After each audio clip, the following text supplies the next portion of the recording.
Ray Dalio is a tycoon in the hedge fund industry. He is the founder of the largest hedge fund in the world, and in recent years he's been giving out wisdom so that we can all take advantage of his knowledge.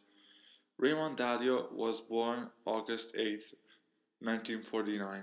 Ray Dalio was born in Jackson Heights neighborhood of New York City, Queens. He has Italian descent.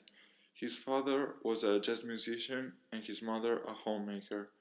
He wasn't good at school and probably was a pain in the neck for the teachers. He bought his first stock at 12, 1 year after Warren Buffett, which I've also covered, so make sure to check it out and subscribe to the channel. As a teenager, he used to caddy at golf courses, and that's where he got his first investing tips. He got tips and got fashioned about this world.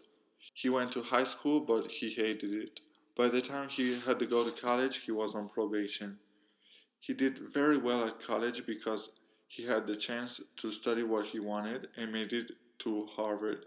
After graduating from Harvard, he went working for Merrill Lynch in the commodities trading division in 1972.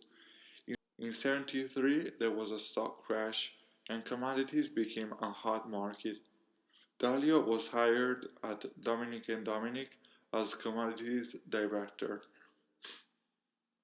The firm later got almost broke and Dalio left for Shearson Hayden and became director of institutional commodities. He had to leave the firm after he punched his boss in the face on New Year's Eve and went on his own. That's how Bridgewater got started. The company grew until having around 10 people before 1982. Ray Dalio, around those years, calculated that the US lended too much money to emerging countries and they weren't able to pay them back. He decided to place big shorts in the markets, trades that make money when assets depreciate. But he got it wrong. There was a credit crisis, but the Fed simply printed more money and the markets went through the roof. He lost so much money that he had to fire everybody and borrowed money from his father to pay for his family bills. He later said that event was one of the most painful things he ever got through in his life, but it gave him the humility to guess the markets right and don't be attached to his own ideas. He said that after this, he wanted to find the smartest people who disagreed with him so that he could get the things right. He also started investing big in tech, more specifically, a system that would analyze objectively data before making choices, so he could analyze investments in a more effective way. He stresses the concept of complete transparency. As a matter of fact, all conversations in Bridgewater are recorded, and the environment is said to be very tense.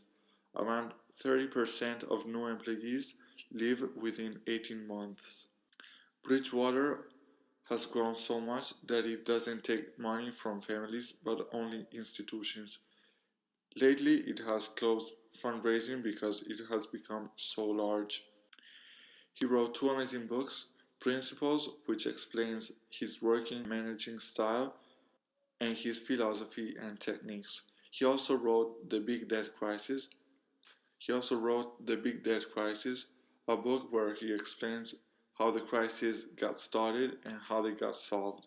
He focuses mainly on the inflation crisis in Germany after World War I, the crisis of 1929, and the crisis of 2007 and 2008. He started numerous philanthropic endeavors. He finances ocean research on one side and, along with his wife, started research in order to help what he calls disengaged and disconnected students. This is it for today. Thanks for watching. Make sure to subscribe to the channel if you haven't done it yet and like the video because it's very important since we just started out. If you want to support us, you can do it either through PayPal or by doing your regular shopping on Amazon after clicking one of the links down below. I wish you all a good day and see you the next time.